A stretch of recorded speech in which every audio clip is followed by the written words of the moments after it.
Kumbuka ya kwamba katika sehemu iliyopita ambayo ni ya 5, tuliona kuwa mitume na manabii si msingi, bali wote walikuwa na msingi mmoja ambaye ni Yesu Kristo. Huu msingi ndio uliowafanya wao wajenge sawasawa na mapenzi ya Mungu, wajenge majengo yaliyo imara. Kumbuka ya kwamba miongoni mwao kuna wale ambao tuliona ya kwamba wanakuwa nguzo, na hata kama wameitwa nguzo haijawapatia fursa au haijawapatia nafasi au cheo cha kuitwa mwamba au jiwe kuu la pembeni, kwa sababu mwamba na jiwe kuu la pembeni ni Yesu peke yake. Kumbuka ya kwamba tumeona habari ya Paulo, tumeona habari ya Petro, na tukaona ya kwamba walikuwa ni binadamu wa kawaida, walistahili kuwa na makosa kama sisi, na wanakuwa na udhaifu wao kama sisi, yaani wanakuwa wenye dhambi kama binadamu wengine, lakini walipambana ili dhambi zisiwatawale bali wapate kuwa washindi. Hawakukubali kuongozwa na udhaifu wao, wala hawakutetea madhaifu yao, bali walikubali kwanza madhaifu yao, kisha wakayagairi, kisha wakayatubu. Na hii ndiyo safari ya mwenye haki. Tunapokuwa sote tukipambania kwenda katika ufalme wa mbinguni, tunatakiwa kuanguka lakini tena na kusimama. Huo udhaifu wao unaonyesha kuwa wote ni mawe wala si mwamba, na mimi na wewe ni mawe wala si mwamba. Kwa kuwa mwamba hautikiswi, hauwezi kuanguka, hauwezi kusogezwa, lakini Biblia inaonyesha wazi ya kwamba shetani anakuwa na mpango wa kututupatupa, kututikisatikisa, kutupepeta. Baada ya kuona Paulo na Petro, hebu sasa tuangalie wanafunzi wengine, kwa sababu hao wanafunzi wengine nao tuangalie nini walichokifanya wao kama mawe. Je, kuna kuwa udhaifu fulani ulioonekana kwao? Na hapo hatuna haki tena ya kuwaita mwamba bali mawe. Hatutakuwa na muda wa kuwazungumzia wanafunzi wote kwa sababu ni wengi. Ukikumbuka ya kwamba walikuwa 12 na tayari miongoni mwao tumezungumzia mmoja ambaye ni Petro. Paulo hakuwa miongoni mwao, lakini naye tumemzungumzia kama mtume aliyetumwa kwa mataifa. Na hapa tunapenda tuzungumzie watu 3: Tomaso, Yohana na Yakobo. Hao ndio tutaenda kuangalia sasa. Tomaso alikuwa ni mtu mwenye udadisi, yani curiosity, na alitaka kila kitu akione kwa macho yake ndipo apate kusadiki. Na kuna wengine ambao walimpasha hata habari za Kristo, lakini hakuzikubali mpaka pale alipojionea kwa macho yake mwenyewe. Habari njema ni kwamba tayari Yesu alikuwa amekwisha kuaminiwa na yeye. Yaani Tomaso alikuwa amemwamini Kristo, na alijua ya kwamba Kristo ni mwana wa Mungu, na alijua ya kwamba yeye ndiye mwana wa Mungu peke yake na hakuna mwingine, na akamwamini ya kwamba ni Mungu wake, tena akamuita kwamba ni Bwana wake. Na huu ni uhakika wa wokovu wake. Ijapokuwa hakuwa mwepesi wa kusadiki kile ambacho alikuwa hajakiona, lakini alikuwa na uamuzi thabiti kwa kile alichokuwa amekiona na anakiamini. Kwa kuwa wakati Yesu alipoamua kwenda Uyahudi, wanafunzi wake walitaka kumzuia, lakini aliposisitiza kwenda, Tomaso naye aliwaambia wenzake waende kufa pamoja na Bwana wao. Hii inaonyesha wazi ya kwamba alikuwa amemwamini Kristo bila pengo. Na ni kusema naye alikuwa pia amekwisha kuwa Petro, na amekwisha kuwa kama Petro. Ilikuwa ni tayari, alikuwa yuko tayari kufa kwa ajili ya Yesu Kristo. Tomaso alikuwa tayari kufa na Yesu Kristo, na kule kuwa tayari kufa na Yesu Kristo ulikuwa ndio wajibu ambao mimi na wewe mtazamaji wangu tunastahili kuwa nao. Kitabu cha Yohana sura ya 11 mstari wa 7, wa 8 na wa 16. Hizo aya 3 zinatuonyesha kile ambacho Tomaso alikifanya tofauti na wenzake. Yohana sura ya 11, 7, 8, 16. Nayo inasema hivi, ni kinukuu: kisha baada ya hayo akawaambia wanafunzi wake, twendeni Uyahudi tena. Wale wanafunzi wakamwambia, Rabi, juzi tu Wayahudi walikuwa wakitafuta kukupiga kwa mawe, nawe unakwenda huko tena? Basi Tomaso aitwaye Pacha akawaambia wanafunzi wenziwe, twendeni na sisi ili tufe pamoja naye. Mwisho wa kunukuu. Unaona ya kwamba Yesu alitaka kurudi Uyahudi. Wanafunzi wake tayari walikuwa wamejawa na woga, kwa sababu walikumbuka ya kwamba Yesu alitaka kupigwa kwa mawe na hao Wayahudi wa huko.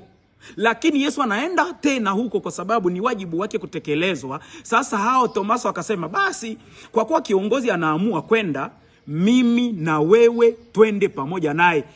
Tusiende pamoja naye ili tuishi, bali twende pamoja ili tufe pamoja naye. wakati mtu wa Mungu anajipanga kufa pamoja na Kristo, elewa ya kwamba imani yake imekwisha kukamilika. Kumbe Tomaso, hata kama alikuwa ni mtu mwenye udadisi, mtu asiyependa kuamini kabla hajaona, lakini baada ya kuamini kwake hakutikisika tena. Kwa nini unajua? Ni kwa sababu alijengwa juu ya mwamba.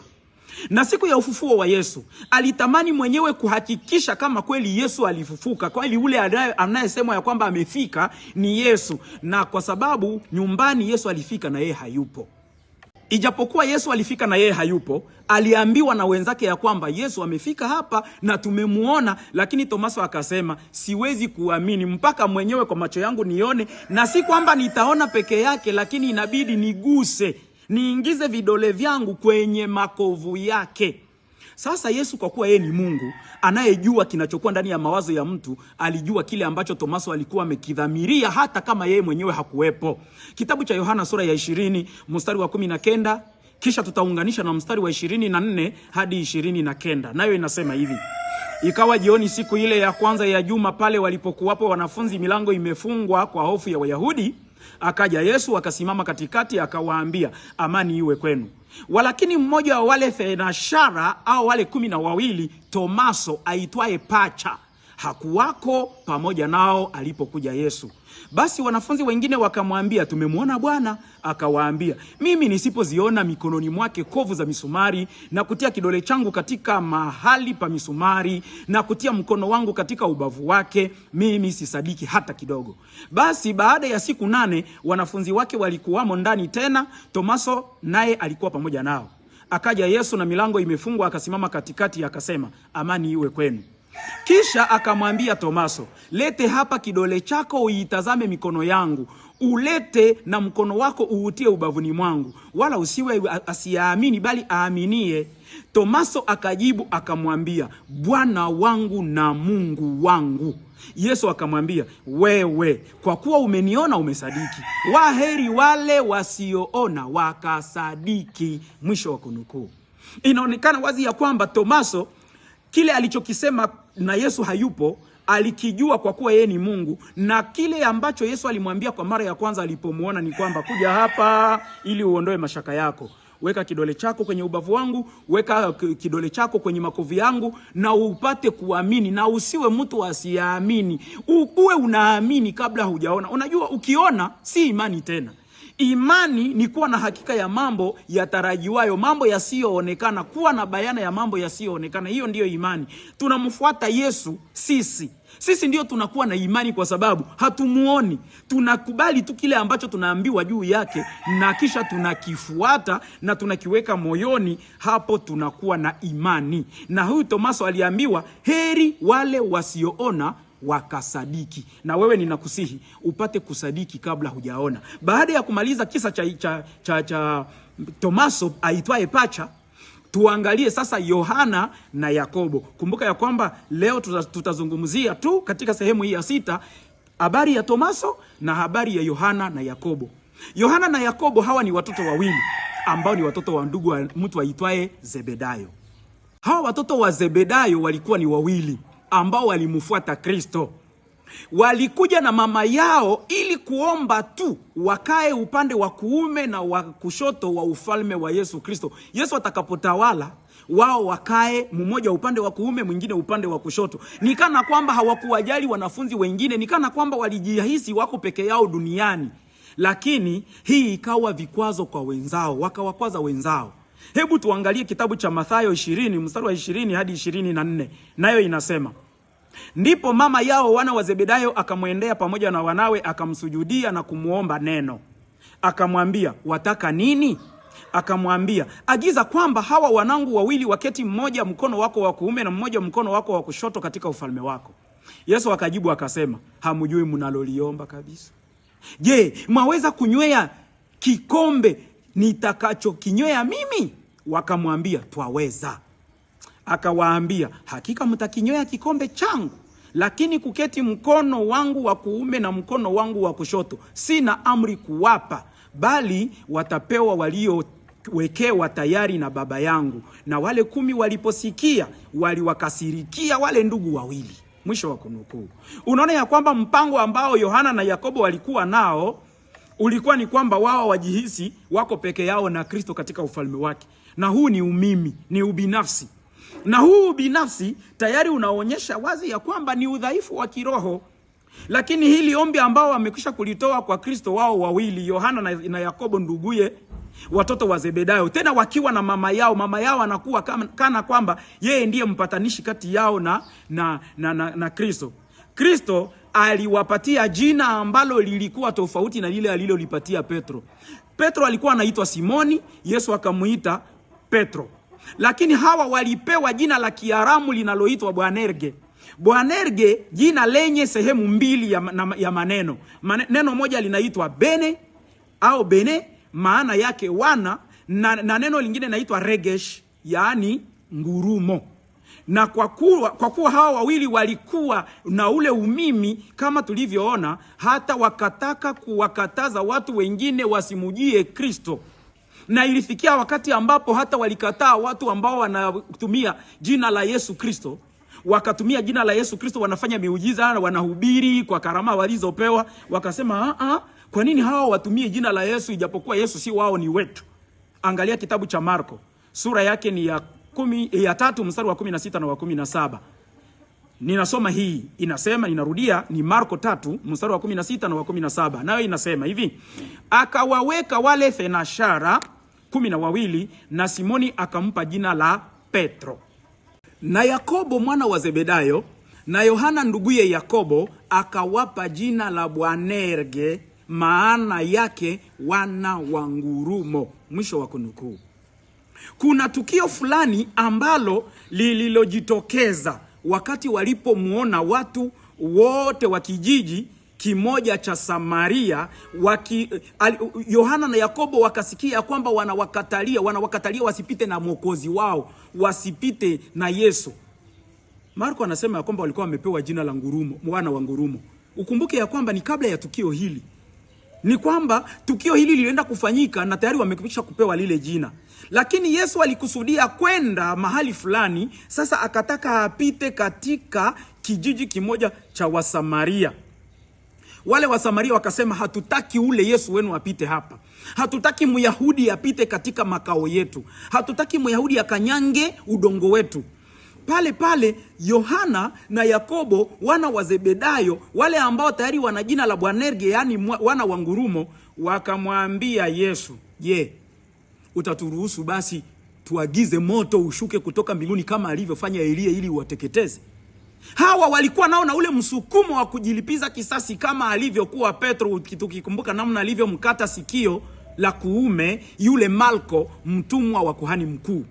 Kumbe nao walikuwa na tabia za kimwili, na walisahau ya kwamba Yesu yeye anakuwa akiwashauri na kuwafunza, kuwaforme, wajifunze kutumia panga za kiroho au upanga wa kiroho, lakini wao walitaka kutumia upanga wa kimwili. Hebu twende hapo katika kitabu cha Luka sura ya 9 mstari wa 51 hadi 56. Nayo inasema hivi, naanza kunukuu ikisema: ikawa siku ya kupaa kwake zilipokuwa karibu kutimia, yeye aliukaza uso wake kwenda Yerusalemu, akatuma wajumbe kutangulia mbele ya uso wake.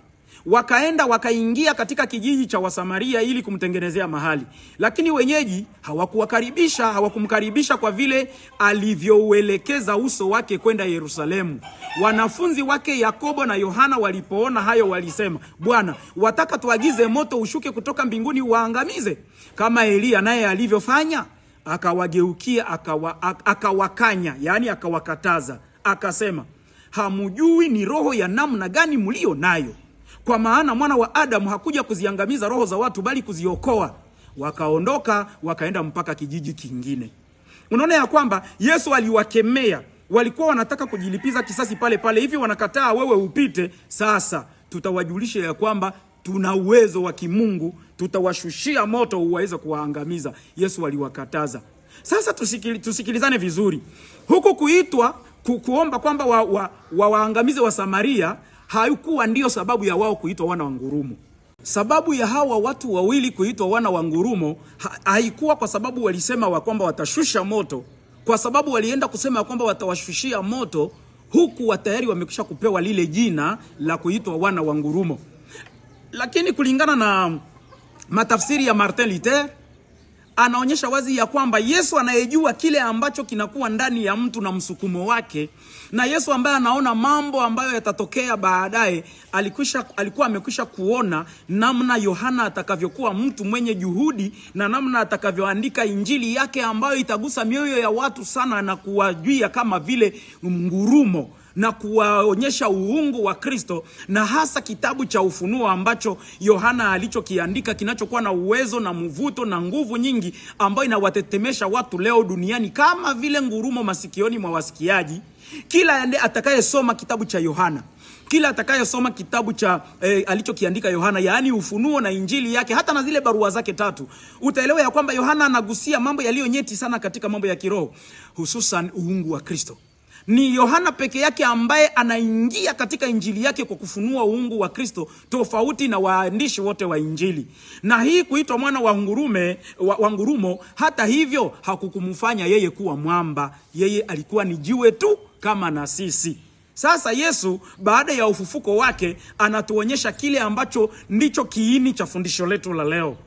Yesu anaonyesha wazi ya kwamba kile ambacho mwanadamu anachoamua kufanya, kile ambacho mwanadamu anachoamua kutenda, Yesu anamsaidia kukitenda ikiwa ni kizuri. Yesu baada ya ufufuko wake alimtafuta Petro kwa kuwa alijua nia ya toba ya dhati iliyokuwa ndani mwake. Hata alipowaita wanafunzi wake ili wamujie, alituma malaika kuenda kuwaita wanafunzi, akamtaja Petro kwa jina ili kumrudisha Petro katika ile siku ya kwanza walipokutana naye, hapo walipomwambia, wewe ndiwe Simoni mwana wa Yona, lakini leo utaitwa Petro, jiwe, Kefa, yaani Pierre. Unaona ya kwamba Petro alijua ya kwamba ameomba msamaha, ndiyo, lakini ilibidi apewe uhakikisho wa msamaha wake. Na Mungu ni mwepesi sana, hata uwe mfanya dhambi wa kiasi gani, ukijitambua leo, yuko tayari kukusikia na kukusamehe tena kwa kweli, na anatupa mbali sana na kusamehe dhambi zako. Angalia Marko sura ya 16 mstari wa 5 hadi wa 7. Nayo inasema hivi: wakaingia kaburini, wakaona kijana ameketi upande wa kuume amevaa vazi jeupe, wakastaajabu. Naye akawaambia, msistaajabu, mnamtafuta Yesu Mnazareti aliyesulubiwa. Amefufuka, hayupo hapa. Patazameni mahali alipowekwa. Lakini enendeni zenu. Zingatia neno hili, malaika wanawatuma wale waliokuja tu kaburini. Enendeni zenu mkawaambie wanafunzi wake na Petro ya kwamba anawatangulia kwenda Galilaya, huko mtamuona kama alivyowaambia. Mwisho wa kunukuu. Unaweza kujiuliza, mbona Petro naye ni mwanafunzi? Lakini kwa nini malaika wanasema enendeni mkawaambie wanafunzi na Petro? Wanafunzi na Petro. Mbona Petro naye ni mwanafunzi?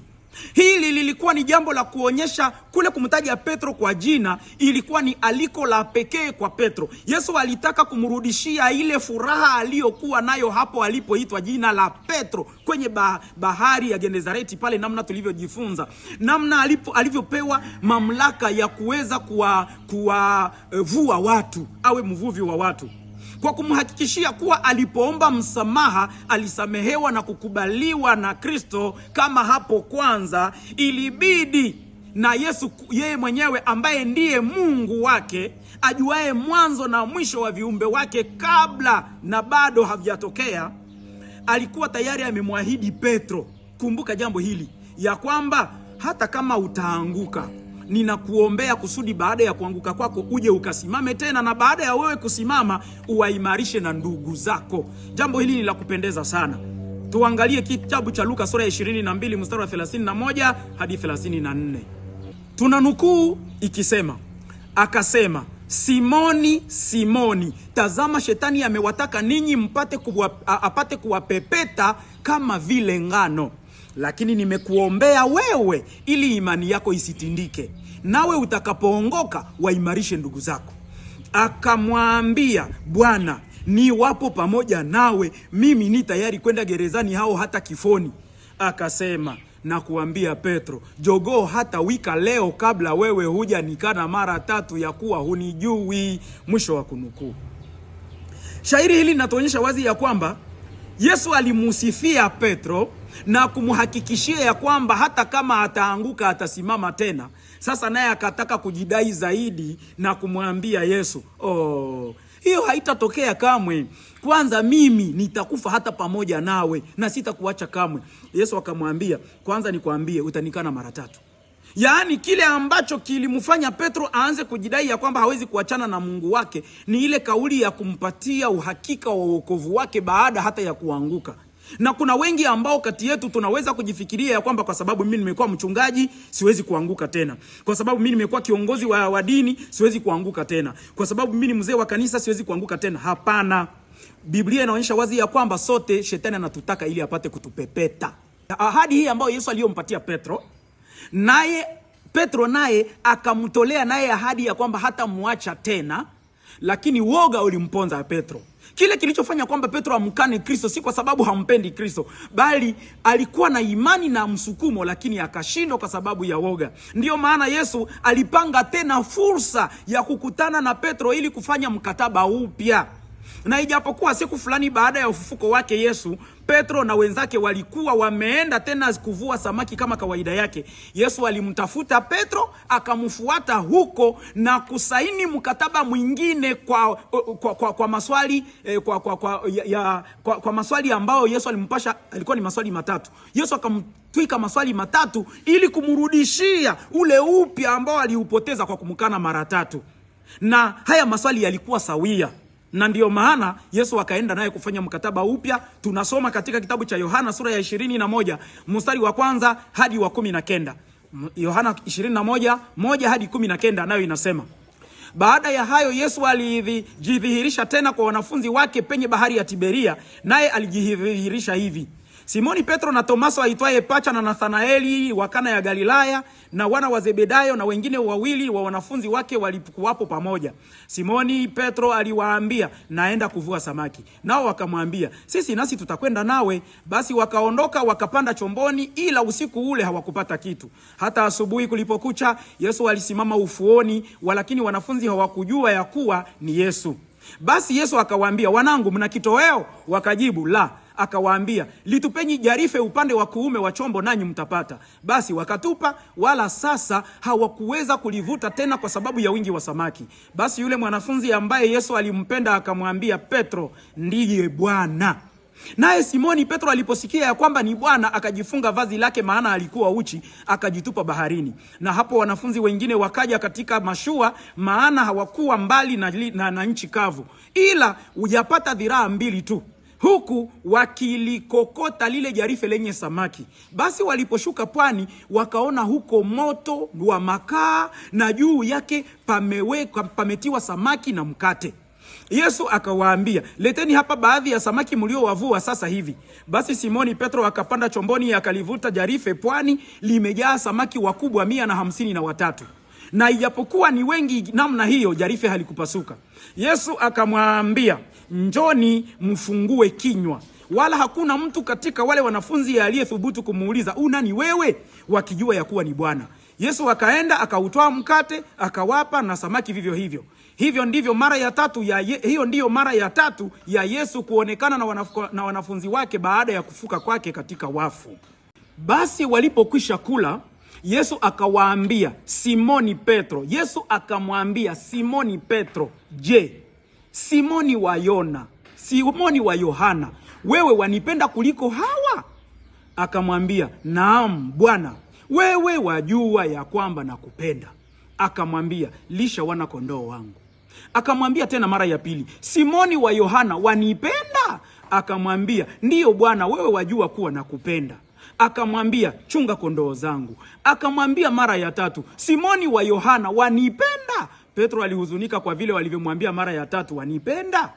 Akamwambia, Bwana, wewe wajua yote, wewe umetambua ya kuwa nakupenda. Yesu akamwambia, lisha kondoo zangu. Akasema, amin amin nakuambia, wakati ulipokuwa kijana ulikuwa ukijifunga mwenyewe na kwenda utakako, lakini utakapokuwa mzee utainyosha mikono yako na mwingine atakufunga na kukuchukua usikotaka. akasema neno hilo kwa kuonyesha ni kwa mauti gani atamtukuza Mungu. Naye akiisha kusema hayo akamwambia, nifuate. Mwisho wa kunukuu. Jambo hili linaweza kuwa la kushangaza kwako. Petro alikuwa ni mwanafunzi wake. Kwa nini amwambie tena nifuate? Petro alikuwa naye muda wa miaka 3.5. Kwa nini amwambie tena, je, wanipenda? Ni kwa sababu Petro alimkana mara 3 na Yesu akataka kufuta kule kumkana mara 3 katika kukiri kwa kinywa chake ya kwamba anampenda mara 3. Na hiyo ikaonyesha wazi kwamba Petro ana uhakika wazi, na kama vile Yesu alivyomwambia hapo mbele ya kwamba ninakuita Petro, sasa akamwambia nifuate, nitakufanya kuwa mvuvi wa watu. Katika sehemu hii ya mwisho tena ya kukutana na Petro kabla ya Yesu kwenda mbinguni, katika zile siku 40 alizozifanya baada ya kufuka kwake, tena anamwambia Petro, nifuate. Ile neno nifuate inaonyesha wazi, kufanya kumbukumbu tu kidogo. Petro wakati alikutana naye mara ya kwanza alimwambia nifuate, na alimuonyesha samaki nyingi ambazo hakutuambia idadi yake, lakini Petro hakula hata samaki moja. Akaacha vyote na vyombo na jarife na samaki akamfuata. Lakini katika sehemu hii sasa, samaki ambazo anazipata ni 153, tena wakubwa, tena Petro akasikia utamu wake. Yesu naye alikuwa tayari amewaokea samaki pale na mkate. Hakuna aliyejua alitoa wapi na ilikuwaje hata na moto ukapatikana. Yeye ni Mungu, ana njia zake 1000. Na Petro hapa akajisikia sasa kama amepata nguvu mpya, na huu ndio ulikuwa mkataba mpya. Hapa ilikuwa ni uhakikisho wa wokovu wa Petro na kufanya tena aishikilia ahadi yake ya kufa pamoja na Kristo. Na ndio maana Yesu alisema ni furaha mtu akiteswa kwa ajili yake. Ni furaha mtu akiteswa kwa ajili ya Kristo Yesu. Na hii ndio ukiangalia vizuri ndani ya barua za Petro. Petro anasema ni furaha yetu kubwa, tunastahili kufurahi tunapoteswa kwa ajili ya Kristo. Unajua anasema vile kwa sababu gani? Yeye kule kumkubali Kristo alijua ya kwamba anaenda kuteswa kwa ajili yake. Alisema ya kwamba atakufa pamoja naye. Ndio ahadi aliyotoa kabla hajamkana. Na kwa kuwa amesema tena anampenda na amehakikishiwa wokovu na Kristo, sasa inabidi afe pamoja na Kristo. Alikufa pamoja na Kristo namna gani? Katika historia ya vifo vya wanafunzi wa Yesu, Petro alitundikwa naye msalabani kama Kristo alivyotundikwa, na kisha yeye akasema, msinitundike kama Bwana wangu. Msalaba wakaupindua, Petro kichwa kikawa chini na miguu juu, kwa kuwa Bwana wake alikuwa na kichwa juu na miguu chini. Na hii ikaonyesha wazi ya kwamba jinsi alivyojiahidia ya kwamba atakufa pamoja na Kristo kweli, na ameshiriki mateso yake. Na kwa kuwa Yesu alimwambia, utakapokuwa mzee utainua mikono, watakufunga na kukupeleka mahali usipotaka. Ndivyo ilivyokuwa kwa Petro. Hacha tumalizie kwa Yakobo na Yohana. Nao ilikuwaje kwao? Yakobo alikatwa kichwa. Yohana ambaye naye alisema naye atakunywa kikombe kile, naye alitupwa ndani ya pipa la mafuta lenye kuivya, lakini yeye hakuungua. Wakamchukua na kwenda kumweka kwenye kisiwa kimoja kinachoitwa Patmo. Na huko ndiko alionyeshwa kitabu cha Ufunuo, akakiandika, na huko akaandika barua ya kwanza na barua ya pili na barua ya 3, ile ambayo tunaisoma. Ndipo alipotoka kwenye kisanga cha Patmo, kwa sababu waliomuinda walikuwa tayari wote wamekufa. Akarudi tena katika maisha yake ya kawaida, akaandika Injili ya Yohana. Na vyote alivyoviandika katika Injili ya Yohana kama kitabu chake cha mwisho alichokiandika, tunaviona vinatujenga. Mungu akujalie na akusaidie upate kumaliza maisha yako kama Kristo. Hata kama umemkana kwa kuingia katika kama Petro, tafadhali upate kumaliza maisha yako ya Ukristo kama Petro. Hata kama ulimkana Kristo kama Petro katika njia mbalimbali, ukaingia katika uzinzi, ulevi, uchawi, unyang'anyi, usemaji wa uongo na kadhalika, leo fanya hatua nyingine, fanya mkataba mpya na Kristo na wewe umfuate. Hebu na tuombe ikiwa hiyo ni nia yako.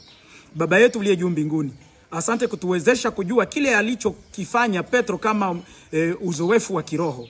Tusaidie na sisi tupate kuwa na mwisho mzuri kama wake. Ndilo ombi letu katika jina la Kristo Bwana wetu. Amina. Asante sana kufuatilia kipindi chako cha Chimba Kichuguu katika somo la Petro kapewa funguo za mbinguni. Angalia sikuache nje katika Uamsho na Matengenezo TV, na ulikuwa na mkufunzi wako msaada wa Mary Decor. Bwana akubariki.